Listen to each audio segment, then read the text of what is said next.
Great honor to welcome you all to our 40 Under 40 panel discussion. For those of you who are unfamiliar with 40 Under 40, it's a university-wide program that recognizes outstanding alums who are under the magical age of 40, which kind of hurts me to say out loud. But we are just delighted to have Macy and Darren back. I've been in this job long enough now that when we do the 40 Under 40, I actually was here when they were here, which is kind of fun. You guys might be the first class that I can say that. But this is done through really competitive process. Colleges make nominations, multiple nominations. Those nominations are vetted by the Alumni Association, and ultimately the winners are selected. So the two outstanding alums in front of you are the result of a pretty fierce competition. Without further ado, I'm going to turn it over to Riley and let her go, Kylie, and let her. Thank you so much. Here, I'm going to get out of the way. Thank y'all so much for coming out today. Darren and Macy, this is one of our favorite events that we host every year. It's always so inspiring to be in your classes doing the work and then sitting here and seeing what we can go out and do with that. So we're really excited to have you here. Would love to start with just give us like a 60-second rundown of where you are, what you do, how you got to that point, and then we'll dive more into your UGA experience afterwards. Hello. Hi, everyone. My name is Darren Anglin. I am based here in Atlanta, Georgia. Moved around a bit, but I'm back home. I'm the Global Director of Talent Engagement and Inclusion at Johnson Controls. For those of you who may not know what Johnson Controls is, it's an industrial manufacturing and IT company. It's based in over 150 countries with over 100,000 employees, and we specifically build more sustainable tomorrows. So we focus on engineering and design to build efficient commercial buildings and reduce carbon footprint across the world. Grady, of course, has been paramount in my development for my career. Started out in advertising and marketing and communications and made a segue into human resources where I was able to leverage my background and employer brand to really cultivate how we build out a great talent system at over 4 Fortune 100 corporations. That's so impressive. I am so humbled and honored to be here and sitting next to you hearing about your experiences. Wow. I'm Macy Sirmans Holmes. I graduated from Grady in 2013. I studied mass media arts, which I believe is now called new media. Is that right? So it changed a couple of years after I graduated. I currently live in London. I produce branded content for Condé Nast, which is a magazine company. So I primarily touch Condé Nast Traveler and Architectural Digest, but I am lucky enough on occasion to touch Vogue and GQ as well. And again, it's just a pleasure to be back. All right, so we're going to start all the way back at the beginning. I know you mentioned what you studied as your major, but what else were you involved in? Did you have any majors, any certificates that kind of helped propel you to where you are now? Yes, so I was an advertising major, but I also minored in communications and I minored in consumer economics. And my consumer economics minor was actually very, very valuable for business among my own personal finances, so very, very helpful. And what was the second portion of the question? Anything you were involved in within Grady or within the college as a whole, like clubs, things like that? Oh, yes. Oh, my gosh. So much. I worked throughout my entire undergraduate career at the university. So I started at Bolton Dining Hall, the old one, not the new one. So a lot of you probably don't even remember what that even looks like. And then I worked for University Housing as a class advocate, one of my favorite jobs to this day. I was also a part of the UJ Club Gymnastics team. I was also a member of our Good Stuff office. So I am a lifetime member of Phi Beta Sigma Fraternity Incorporated. I also was on our National Panhellenic Council as the Vice President of Finance. And there are a few other things sprinkled in there, but I think that's enough. Yes, so as I said, I studied mass media arts, and I was a Kappa Delta, and I served as historian for 3 out of the 4 years that I was there. I was involved with Rotaract, which is the collegiate arm of Rotary International. I was a brand ambassador on campus for a fashion company right when brand ambassador programs were starting to emerge on college campuses. I will say I hear about Darren's experiences here at the university. Without going into too much detail, I got very sick a few years ago. I had encephalitis, which is inflammation of the brain. And through my recovery, I had to learn how to read, write, walk, and talk again. And that illness really taught me about priorities and passions. And I think I'm a better bulldog now than I was when I was in school. Moving to London, I'm very involved with the Alumni Association there. I'm the vice president.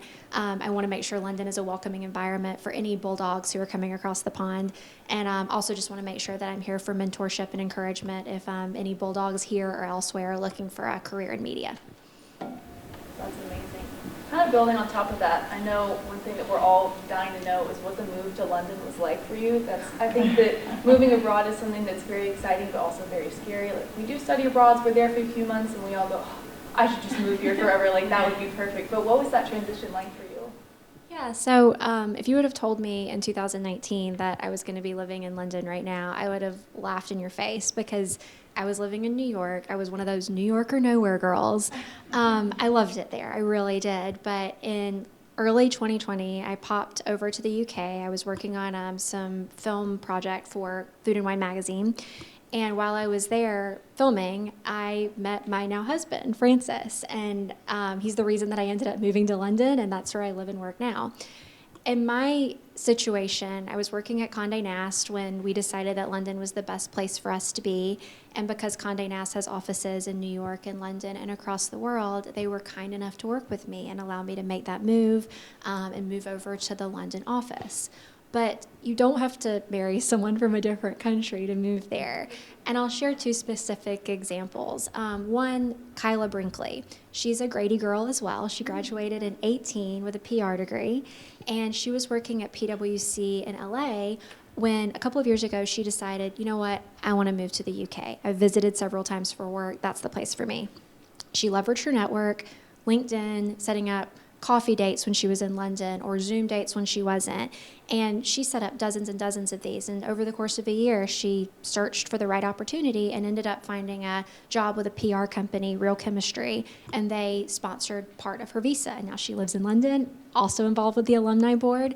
And I think that goes to show if you leverage your network, you might find some really great opportunities.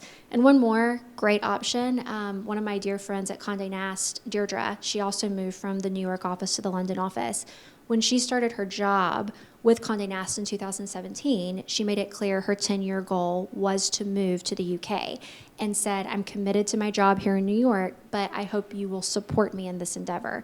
She proved herself to be invaluable over the past few years, and last year in 2024, Condé Nast did partially sponsor her visa, and she was able to move. So if moving to a different country is something that interests you, try to find a job with a global company that has offices in different places, and without sounding like you're not committed to your job domestically, let your hiring manager know at the right time, this is a goal of mine to move overseas, and if you prove yourself to be invaluable, hopefully they'll work with you. Awesome.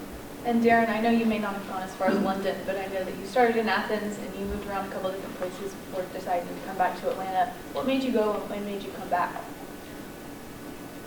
I wanted to grow my career, right? And so it was really hard to leave home. Mike. You know, I've been on quite a few stages, but I think I'm most nervous to be home and talk to students that look just like I did when I was in college, so bear with me. I wanted to move to grow my career, right? I came from humble beginnings. I didn't grow up with a silver spoon, and so my mentality was, as my friends back home would say, I had to get it out the mud, right? And so for those of you who are scared to make the jump, one of my favorite quotes is, if your dreams don't scare you, they're not big enough. And so I took everything I knew. I had worked for University Housing, so I had been on campus all 4 years.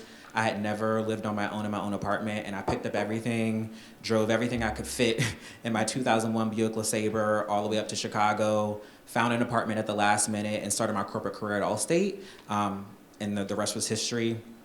Also moved around a few times for my career, so I moved back to Atlanta for a year. I was in a leadership rotational development program with the company. Then they took me to Dallas, Texas for 2 years.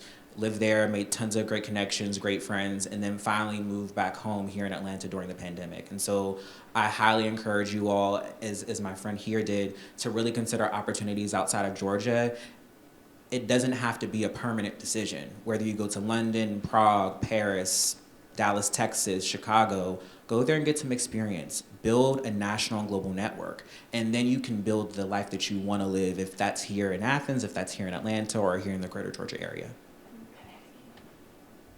Oh, I forgot about Connecticut too.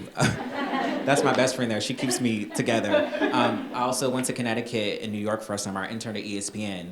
My car wasn't working at the time. I borrowed my mom's Kia Sorento at the time, packed everything from a broom and cleaning products, which was helpful because I was in a dorm with like 9 other guys and I had to get them together. And so I was in Bristol, Connecticut in the middle of nowhere at ESPN's headquarters, had to take the Amtrak into the city and then take the Amtrak over to New York, which was a really great experience. So again, for internships, for corporate career opportunities, make the jump. It's absolutely worth it. And y'all are both under 40, but you have had such successful, phenomenal careers. And I know that you've made a lot of moves, went through a lot of promotions and things like that to get where you are.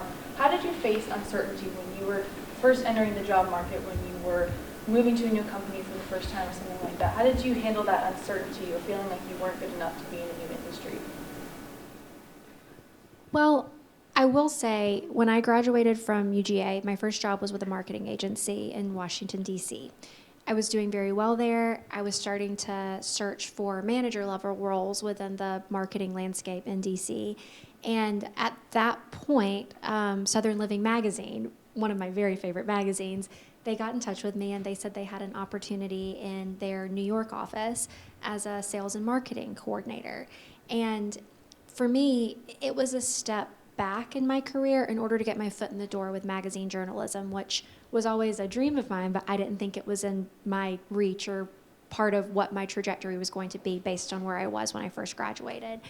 And since I started my career in magazine journalism and media, I feel like every time I've gotten any kind of a raise or a promotion or an opportunity to step up and succeed, I'm already doing the work of the next title above me. So when I was a coordinator, when I started to do the work of an assistant manager, I was promoted to that and so forth. So I would say my career growth has been very, I wouldn't want to say slow, but I'd say steady and strategic and methodical. And for that reason, I never feel like I've quite gotten in over my head. I've always felt like I'm in the right place, doing the right job. And I do believe in baptism by fire and so many other elements of my life, but when it comes to career, that's what's really worked for me. Everyone has a different story, but I will say, as you graduate, if you feel like your career isn't moving by leaps and bounds, it's okay to take it a little bit slower and make sure you're never compromising your intellect, integrity, or spirit. Love that. If I'm going to be honest with you, I didn't have an issue with believing I should be in the room. I actually struggled more with folks around me not knowing what to do with me at the age that I was, right? I had gotten a really, really big internship at ESPN, right? I went into a leadership development program where I was thrown into a people leader role in my second year. And so I found myself with direct reports that were old enough to be my parent.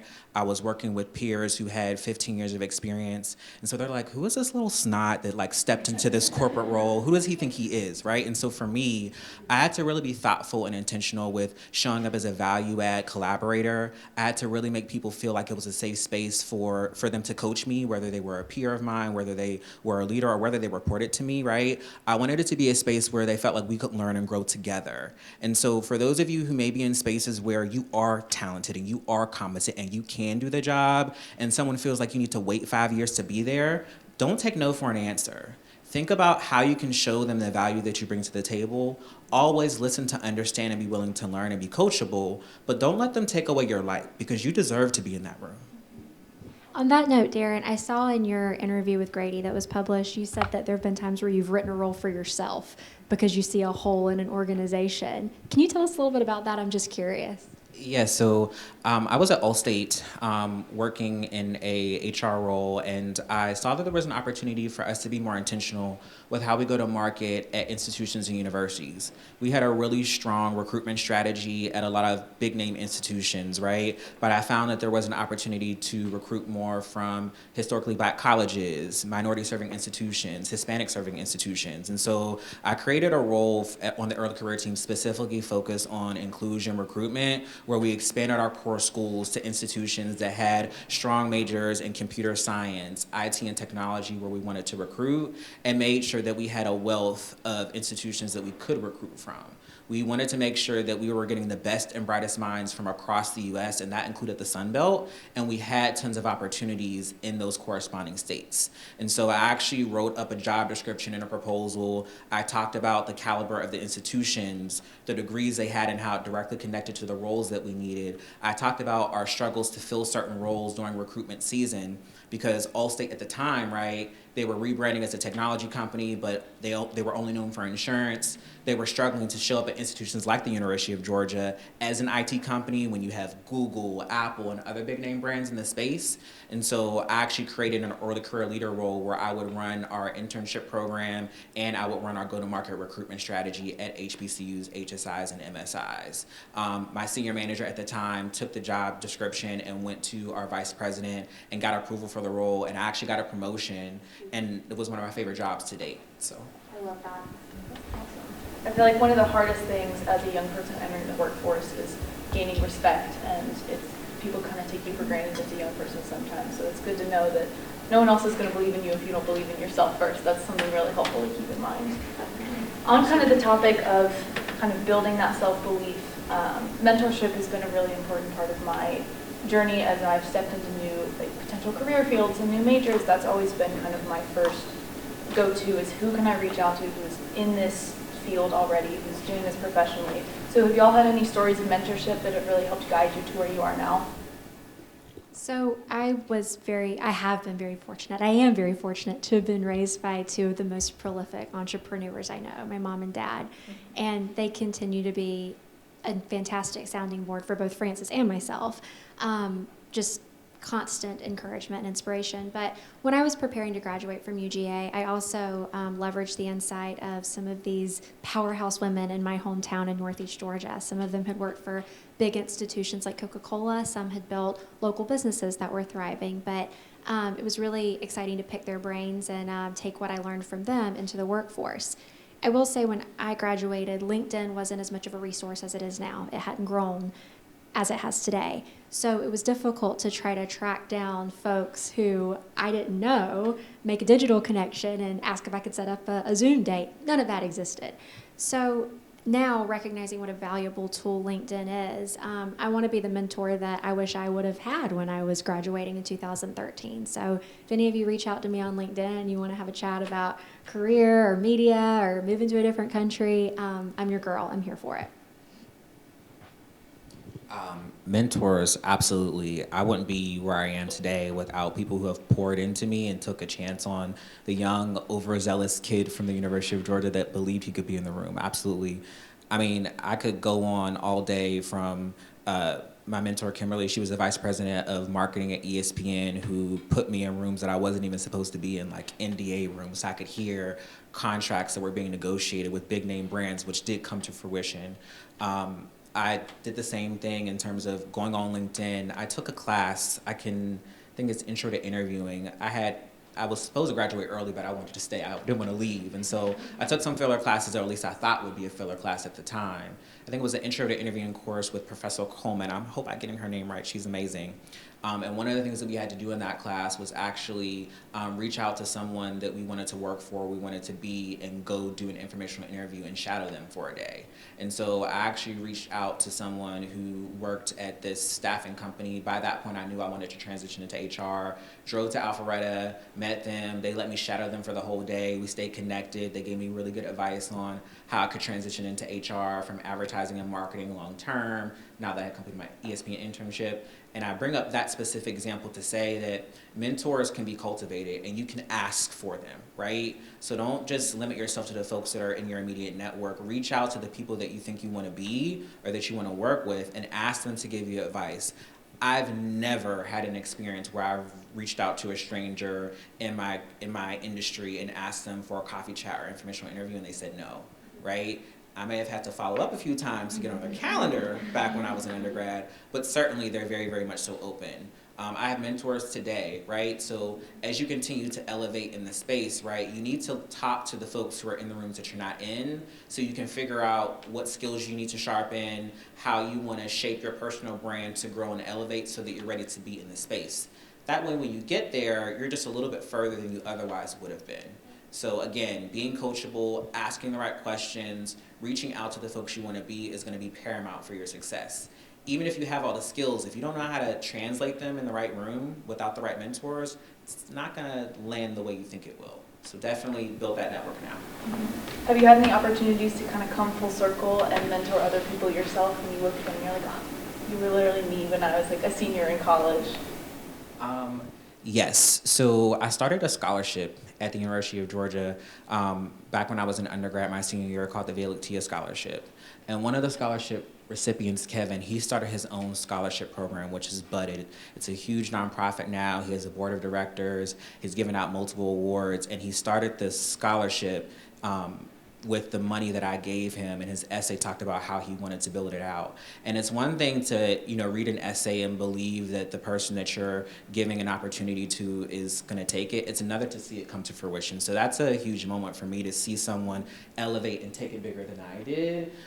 One of the things I try to focus on the most is opening doors so that if I walk, they can run, right? So that was huge. And then I have a few mentees that were my mentees when I was a senior that were sophomores and juniors. I have friends who were really struggling in undergrad with science classes. And to be quite honest, guys, I wouldn't have made it through.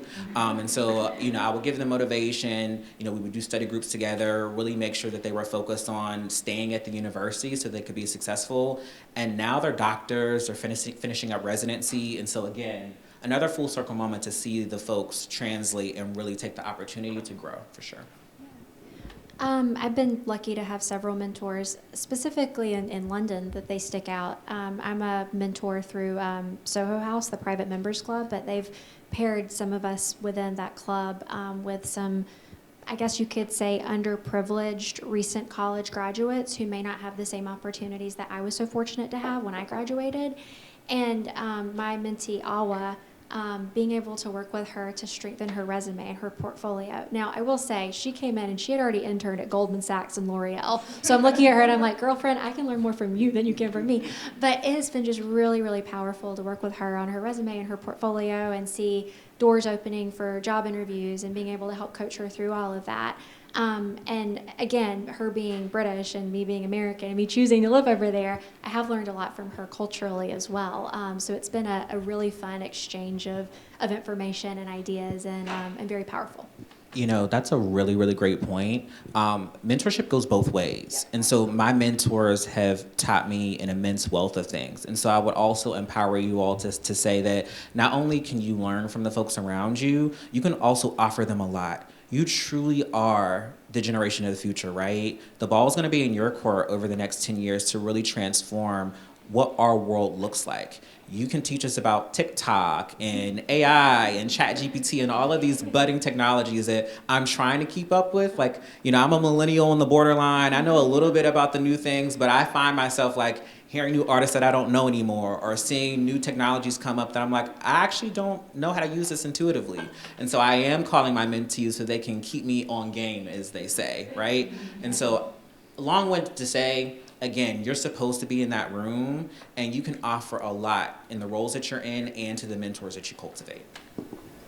I had a mentor a couple weeks ago tell me I want to build bridges between mountaintops where I had to walk through the valley, and I think that's such a beautiful metaphor because you have gone through so much, you've made the big moves, you've faced the uncertainty, and the fact that you are so willing to give back to these students and tell them, hey, I learned this the hard way, so I'm going to tell you this now so you can learn the same thing without having to go through that. That is just so cool, and it makes all of us want to do the same thing once we graduate. I'm so excited to enroll in the mentor program after I graduate because my mentors have just poured so much into me in my career, and it's really exciting to think about getting to do that for them. So thank you so much for that. I really appreciate it. We'll pivot to something a little more fun about your time here in Athens. Do you have any favorite stories or memories from Grady College, or any favorite spots in Athens that you want to share with us? Some stuff I don't know if I want to tell you all. I gatekeep a little bit. Right, I might have to gatekeep some of the stories. Let me think of a University of Georgia PG one I can share. I think some of my favorite memories have been with my fraternity. I'm a member of Phi Beta Sigma, as I mentioned. I see some NPHC sisters in the crowd. We've done yard shows, step shows. We've done a lot of community service together. I think just the memories made there have been phenomenal. I highly encourage you all to consider Greek life. It's a great place to have fun, but to also give back and to develop lifelong bonds. So I think I'd start there. Yeah, I would completely agree with that. The Kappa Delta House holds a lot of great memories for me. Some of my best friends to this day, I met through the sorority. My maid of honor in my wedding, she was a 40 under 40, not a honoree, I suppose you could say, 2 years ago. So I feel fortunate to be following in her footsteps, but she's also my best friend. I will also say Dr. Khan's screenwriting class. I brought this up in my interview for the Grady website, and I was just speaking with him about this, but taking his screenwriting classes my senior year, those were so memorable, and they really flexed a lot of creative muscles that I try to use today as frequently as I can. And thinking about Athens in general, I think you mandated that we had to go to Cine and see a film, and I remember going because of your class and thinking, well, this is great. So going and catching an indie film or a classic film with a glass of wine at Cine, I have good memories doing that senior year, and I think they're playing Jaws right now, so you might find me there later. That's one of my favorite movies. This is more of a kind of a social question apart from the professional, but as you're moving different places, you're in London, you're moving to Connecticut, all across the world, you have these relationships that you've really cultivated in college. How do you keep up with those after graduation? You know, these people are so important to you and you want to keep in contact with them, but all of a sudden you're in a situation where you're not in as close of a proximity as you used to be. So how do you maintain those relationships over time? Reach out to them when you think about them. I swear, I just was on the way here and I text my friend Jordan, who's also a UGA grad. She just moved overseas, and we don't talk every day. We built a bond on a road trip to Georgia Southern to see my best friend because I didn't have a car at the time, right? We were in Payne Hall together, and we've maintained a friendship over time. If I'm sick, she'll send me a care package. And I literally just texted her and said, hey, sis, I'm just thinking about you. I hope you're well. It doesn't have to be you going out of your way to set up time that you don't have, but just sending a text message to say, I'm thinking about you really goes a long way so you can tap in. The reality is you're not going to be able to maintain 1,000 relationships full speed at once. I would say pour into the closest ones that you have, right? Like me and my best friend, we spend most of our time together. I literally don't have time to have 20 best friends, but what I can do is be a resource for you when you need me. So if any of my UGA fam reach out to me and says, hey, can you donate to my nonprofit? Or hey, can you show up and speak here? Or hey, I'm really going through it. Can you talk on the phone and give me some career advice? I answer immediately. And if you can set the stage for those relationships, it'll truly create the community that you need when you need it. I completely agree with that. Being in London and having so many close friends here on the East Coast, there's a time difference. And when I first moved, there was a lot of, let's schedule a time, let's put it in our calendar. That just felt so formal. So to your point about just picking up the phone and texting or calling, I'll give you an example. The lovely girl, my best friend I was just mentioning, Ashley Nicole Scherer Tillery, who was a 40 under 40 honoree a couple of years ago.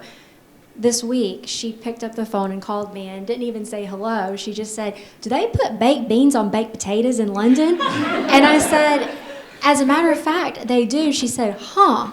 And that was the conversation, So it doesn't have to be a big, drawn-out, scheduled thing with talking points. Friends are friends. And like you said, just pick up the phone and call or text. Yeah, gross. The one thing I could not do about London is the beans. I'm sorry. Well, it's really exciting. We're not a baked bean family. It's really exciting to see that you two are both so wildly successful in your professional lives, but you're also so intentional with the people in your lives. I feel like sometimes it feels like you have to choose if you want to go like full send towards your career or you want to full send towards your relationships, and it's really cool to see that you can do both of those at the same time. Thank you all so much for your time. I'd love to open it up to anyone's questions in the crowd. If you've got one, we would love to hear it. Oh, I know y'all are shy. Go ahead. So, I've heard from a lot of really great speakers and stuff, and y'all are amazing. But I have an issue with just thinking I can just jump to the top sometimes. So what were some struggles y'all had in between, going from where y'all are at now and the tiny little steps? The life outside of the actual corporate steps, I would say. And what I mean by that is, like for instance, when I had to move to Chicago, like finding an apartment and being 13 hours driving away was really, really difficult. I went through my first heartbreak in that year in Chicago. I wrecked my car in snow because I was originally from Pittsburgh, Pennsylvania, born and raised, but I went to high school and college here. So I learned how to drive in Georgia. So like logistically, I had to go on the fly and learn how to drive my 2005 Honda Accord down Lakeshore, and I literally hydroplaned into Loyola University, right? And then later that month, I was literally at the light by my corporate headquarters, and I was in a hit and run. So there were so many things like outside of the job that I had to navigate growing as an adult and learning on the fly that I had to kind of soak in while I was making all the moves. And so that's probably where I would say I struggled the most, just in terms of making sure that I don't let those outside factors distract me from my mission.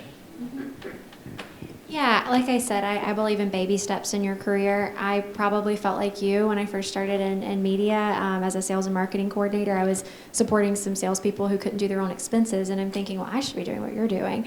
But I think the further you get in your career, you start to realize, okay, I am working with some really talented people, and I couldn't necessarily do their job at this point in time. I think developing and cultivating that respect for the people that you're working with, that will humble you a bit and allow you to be more satisfied with those baby steps. Question? I know we had another hand starting to raise over here. Yeah, go for it. I'd love to hear about your time at Southern Living. Just hear about that. Well, so Southern Living, when I started working there, it was under the Time Inc. umbrella, and then Time Inc. was acquired by Meredith Corps. So Meredith owns Better Homes and Gardens and some other lifestyle magazines like that. Now the whole magazine company is called People Inc., so it's changed a lot. But I will say, working at Southern Living was like a warm hug. As much as I value being able to touch Vogue, I realize that's a big deal. There's a part of me that says Southern Living is still the best in the biz because the people were so wonderful and the content we created was so authentic and hospitable, and I just can't think of a better word to use for Southern Living than warm. I would have never wanted to start my career at Condé Nast. I'm so glad I started it at Southern Living. How do you break into the magazine sphere? That's starting to be something that I'm looking into. Yeah, of course. Well, like I said, I started as a sales and marketing coordinator. I think in most of the bigger magazine companies, and if you want to break into magazines, it doesn't have to be a big magazine company. You can start somewhere, a regional magazine or a local magazine. I've had friends very successful there, and then they work their way up. But for me, I rarely see someone able to break into that space without literally starting at the bottom. But like I said, if you come in and you show your worth and you show that you're willing and excited to learn, you can continue to work your way up. I will say, starting as a sales and marketing coordinator, and of course I decided to stay in the marketing space, but I had the opportunity to consider moving the editorial direction. I had several conversations and interviews with editors at various magazines before I decided to go more of the commercial route. So that's another benefit of starting from the bottom. That gives you a lot of opportunities, and you can decide which direction you want to take your career. I would also add that create the opportunities that don't exist. And so you're on a campus where you have all the resources that you need to start your own magazine. It doesn't matter if no one reads it. When you walk into the interview room, you can say, I started my own magazine at the University of Georgia. Here's an issue. You should look at it, right? And it's going to help build the framework for you to learn what you're not so great at, what you are phenomenal at, and really articulate that in those interview rooms, whether it's a coordinator position or maybe you might jump into a higher level position out the gate. Right. And so work with your friends. If you have a network of 100 people that love you here at the university, you have a viewing audience of 100 people. If you make an issue once a month, imagine the portfolio that you'll curate by the time you graduate. I will say that makes me think of something. When I started at Southern Living, I work in branded content. I create native and branded content. Everyone in this room is familiar with what that is. If you see a social post or a video or an article that says Condé Nast Traveler in partnership with Walt Disney World, that's something that I would produce. So when I was at Southern Living, this was 2015, Southern Living wasn't playing in that space very much. So I ended up writing a job description for I guess I called it a branded content associate manager or something like that. Presented it to the publisher of Southern Living and said, I think there is an opportunity here. I think Southern Living should be playing in this space more. And after about a month of, I guess, talking to the C-level folks at Time Inc., that job was mine. So I guess I hadn't really remembered that, but yeah, that's a good way to handle it as well. If you see a hole, like you were saying, Darren, to write a job description for yourself and see what happens. Thank you so much. Any other questions from the crowd? I have a question for you all. What keeps you up at night? This, I couldn't sleep last night because I was nervous about this. I know that's right. Hi, I'm Morgan. I graduated in May with my undergrad in journalism and now pursuing a graduate degree in PR. What keeps me up at night was applying for 30 plus jobs and then saying, we need 15 plus years experience for all of it. So how do you navigate, and this is a question for you now, how do you navigate the job landscape with all these jobs wanting all this experience when you're just starting? And like, where do you start? How do you begin? I would say a couple of things. One, be sure to leverage your network, because nowadays I literally work in HR, so I'm familiar with the back end and technology with all the applicant tracking systems. And so sometimes a recruiter is not even reviewing your resume, a bot is. And so I would say logistically, make sure you're really tailoring your resume with keywords that match the job description, because that's an interconnected system, one. Two, make sure that you're building a network with all of the places you're applying so you can talk to someone. When you can let your light shine over the phone or through a LinkedIn message, it shifts their perspective around you and your qualifications so you can get into the interview room. And once you get there, the ball's in your court to shine and push your way through to the next step. And then I would say, three, I want to get this quote right. Kiki Palmer, she says, I like to reframe, right? And she essentially said something to the effect of, she was talking about a movie role that she didn't get, and she was like, it wasn't that I didn't get the role, it was like, she reframed it and said, you didn't get the opportunity to have my beautiful, talented self serve and give you this Emmy-nominated movie, right? So it wasn't about them not giving me the opportunity, it was about them missing the opportunity. And I say that to specifically speak to the morale of it all. I know that it can be really challenging for you right now coming into this job market, but you are truly at one of the most competitive institutions in the world, right? So I want you to keep your head held high when you're applying to these jobs.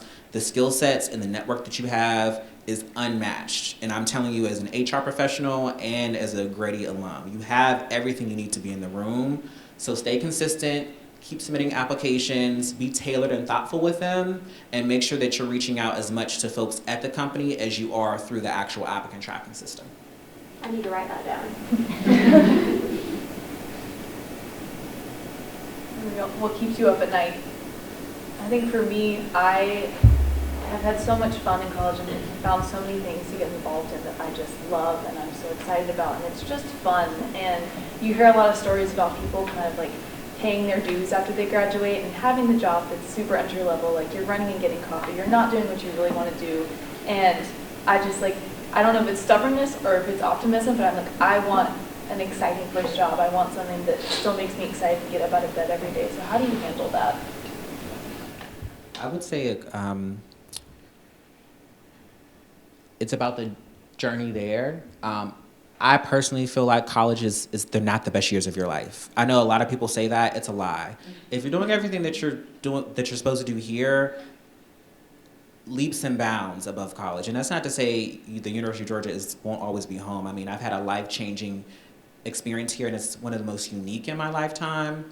But when I was in college, I didn't have money. I was working to get through school. I was on a tuition scholarship. I had to work my way up the ranks. The first time I went out the country was on my own dime as an adult. I've been to Prague and Paris and all of these different places around the world now because of the work that I put in here at the university and through moving through those entry-level positions. So don't think about where you are today. Think about where you want to be and keep that as a part of your focus. I was telling her earlier, right? The steps to get there and some of the factors that may be kind of wavering in your way, those are just distractions. Keep your eye on the ball. You're going to be at Vogue, you're going to be in Paris, you're going to be where you want to be, but you have to work your way there, and that takes time. And I will say, in that first job, sure, there may be a little bit of going out and getting coffee for your boss. I found it best to focus on the exciting bits of that. When I was in New York and I was entry level in the magazine industry, if I did have to go out and get coffee, I would pretend I was Andy Sachs in The Devil Wears Prada. And I'm looking around, I'm like, oh, I'm in New York City. I love my outfit. This is great. You have to find those little glimmers of exciting joy. And I think that really helps you get through some of the grunt work. And getting coffee is really, really important. You don't think about it from your seat, but the coffee in the morning might be the brightest spot of your boss's day. And so to you, you might feel like you're just gonna go get coffee, but I would do that with a smile, because if you haven't had your coffee in the morning, as I see a lot of the adults in the room nodding, right? You're not in the best mood. So think, again, reframe. I get to be the person that walks into the office to start my boss's day right? And remind him or her of that when you ask for your promotion. Remember how I got your coffee order right every single day without fail, like right as you walked in? And like I said, when you're entry level, like I was saying to you a moment ago, you do have so many opportunities. I think when I remember being a sales and marketing coordinator, it felt like the experiences I could have in the journalism industry and the magazine industry were infinite. I don't feel that way now. I love what I do. I'm glad I've ended up where I am, but at this point in my career, I couldn't pivot and become an editor. So you have to look at that as being really exciting as well. Any other questions from the crowd? Go ahead.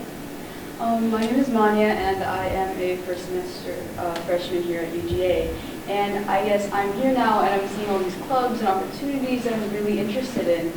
But I'm trying to make sure that I don't join too many, to not overwhelm myself, or miss any opportunities by not joining any. So my question to y'all was, how did y'all keep yourselves from getting too overwhelmed with all of the opportunities that are here at UGA? You might have to sacrifice some sleep, sis. I'm so sorry. I probably ran on 4 hours my entire college career. I can't lie. My freshman year, I used to get up at 5:45 in the morning so that I could be at my 7 a.m. Bolton shift, right? And I kind of ran that schedule all the way through. I would say you're equipped to do it now, though. Like I can't run on 4 hours of sleep now. Now I need at least like 6 to 8. So I would say soak up as much as you can. If you are gonna restructure your approach, I would say pick one organization that truly breathes life into you. Gymnastics was that for me. It offered me, a way to stay physically fit. I love my team. We got to travel. We had a great time. And I also pursued Greek life. I got to do community service. I was the vice president of my chapter. I built skill sets around marketing and recruitment and built a leadership position on my resume. And so if you have one club or organization that's the fun, that's the free, and then one that you're really cultivating your resume with, that can create a structure to balance you out a little bit and also make sure that you're not overwhelmed as you continue to focus on your studies. I would agree with that. I just think, join a lot of organizations, maybe just choose a couple where you would have a leadership position. Thank you so much. Well, that is all that we have time for today. I'm so sorry. But thank you so much for your time. Thank you for taking time out of your busy schedule. Thank you for flying all the way from London to come see us. It's raining in London. Oh, it's plenty humid outside, but it's not raining, I can tell you that. These conversations are the ones that really stick with us when we are up late working on massive projects, when we are going through the application process. This is really the light at the tunnel of, this is the education I'm getting now, and look at what I can do with it. Look at the people that I can become with the time and people that I've spent with here. So thank you so much for your time. Let's give them a round of applause.